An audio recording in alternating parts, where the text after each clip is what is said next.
খুব কম সময়ে উন্নতির দিকে যাওয়া এশিয়ার একটি দেশ মালয়েশিয়া। আইকনিক টুইন টাওয়ার এখন পুরো বিশ্বের কাছে এক দেখায় চিনিয়ে দেয় মালয়েশিয়াকে। শুধু অবকাঠামো নয়, শিক্ষা, শিল্প, প্রযুক্তি সহ আধুনিক দুনিয়ায় সব ক্ষেত্রে মুক্ত বিচরণ মালয়েশিয়ার। আর যদি এখন প্রশ্ন করা হয় আধুনিক মালয়েশিয়া গঠনের মূল কারিগরকে, উত্তর আসবে দেশটির টানা ২২ বছরের প্রধানমন্ত্রী মাহাথির মোহাম্মদ।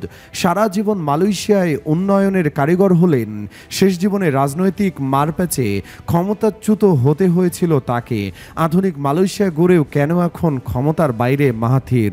চলতি বছর শতবর্ষে পা দিলেন মালয়েশিয়ার সাবেক প্রধানমন্ত্রী মাহাথির বিন মোহাম্মদ। বার্ধক্যের শিকার হলেও শারীরিক বা মানসিকভাবে এখনও তিনি আগের মতোই আছেন। মালয়েশিয়ার অভ্যন্তরীণ রাজনীতি থেকে আন্তর্জাতিক রাজনীতি, এমনকি বাংলাদেশের রাজনীতির বিষয়েও খোঁজখবর রাখেন তিনি। পড়াশোনা করেছেন চিকিৎসা শাস্ত্রে। ১৯৯৪ সালে মন্ত্রী হবার আগ পর্যন্ত তিনি চিকিৎসা পেশা অব্যাহত রেখেছিলেন। ১৯৭৪ সালের নির্বাচনে জয়ী হবার পর তাকে শিক্ষামন্ত্রীর দায়িত্ব দেওয়া হয়। মাত্র ২ বছর পর মাহাথির ১৯৭৬-এ উপপ্রধানমন্ত্রী হিসেবে দায়িত্ব গ্রহণ করেন। তবে প্রথমবারের মতো প্রধানমন্ত্রী হয়েছিলেন ১৯৮১ সালে। তখন থেকে মালয়েশিয়ার অবকাঠামো, ব্যবস্থাপনা, শিক্ষাসহ নানা বিষয় নিয়ে কাজ করতে থাকেন তিনি। সেই থেকে টানা ২২ বছর মাহাথির মোহাম্মদ মালয়েশিয়ার প্রধানমন্ত্রী ছিলেন।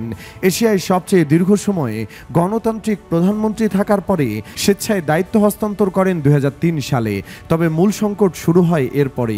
মাহাথির মোহাম্মদেরই নির্বাচিত উত্তরসূরি নাজিব রাজাকের নেতৃত্বে থাকা সরকার জড়ায় বিশ্বের সবচেয়ে বড় রাজনৈতিক দুর্নীতির একটি স্ক্যান্ডালে।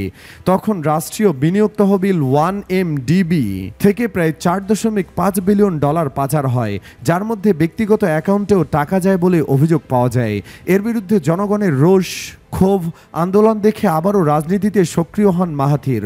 ২০১৮ সালে ৯২ বছর বয়সে মাহাথির মোহাম্মদ নাজিব রাজাককে পরাজিত করে আবার প্রধানমন্ত্রী হন।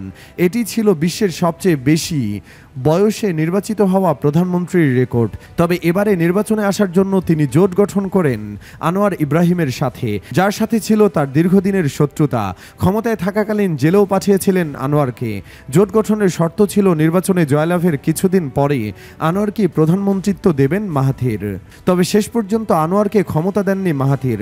২০২০ সালের ফেব্রুয়ারিতে কুয়ালালামপুরের শেরাটন হোটেলে একটি গোপন রাজনৈতিক মিটিং করেন মাহাথির মোহাম্মদ, যার উদ্দেশ্য ছিল আনোয়ারের সাথে করা জোট পাকাতান হারাপান ভেঙে দেওয়া এবং আনোয়ারকে প্রধানমন্ত্রিত্ব না দেওয়া। নির্বাচনী চুক্তি অনুযায়ী আনোয়ারকে ক্ষমতা না দিয়ে পদত্যাগ করেন মাহাথির মোহাম্মদ। চারদিকে গুঞ্জন ছড়ায় নতুন সরকার গঠিত হয়েছে, মাহাথির পুনরায় প্রধানমন্ত্রী হবেন, আনোয়ার বাদ। তবে মালয়েশিয়ার প্রধানমন্ত্রী কি হবেন তার চূড়ান্ত সিদ্ধান্ত মালয়েশিয়ার রাজা দিয়ে থাকেন। রাজা তখন মাহাথির আনোয়ার জোটের বিভক্তি ও বিবাদের কথা মাথায় রেখে দুজনকেই সরিয়ে দেন প্রধানমন্ত্রীর তালিকা থেকে। তৃতীয় ব্যক্তি হিসেবে প্রধানমন্ত্রীর শপথ নেন মাহাথিরের নিজের দলের প্রেসিডেন্ট মহিউদ্দিন। মাহাথির নিজের দোদুল্যমান অবস্থান ও জোট ভাঙনের কারণেই ক্ষমতা হারান ২০২০ সালে। তবে এখনও কেউ কেউ মনে করেন এটা আনোয়ারের চাপের ফল। ক্ষমতা হস্তান্তরে গড়িমসি করার ফলেই সরিয়ে দেন মাহাথিরকে। শেষ করব কিথ নাকটন এর একটি জনপ্রিয় উক্তি দিয়ে, রাজনীতিতে কোনো কিছুর ব্যাখ্যা করেছেন তো আপনি হেরে যাচ্ছেন। দীর্ঘদিনের শত্রুতা ভুলে জোটবদ্ধ নির্বাচন, আবারও বিরোধের বশে ক্ষমতাচ্যুতি। বিশ্লেষকদের মতে অদূর ভবিষ্যতে আবারও মালয়েশিয়ায় দেখা যেতে পারে আনোয়ার মাহাথির জোট, কারণ রাজনীতিতে শেষ বলে কিছু নেই।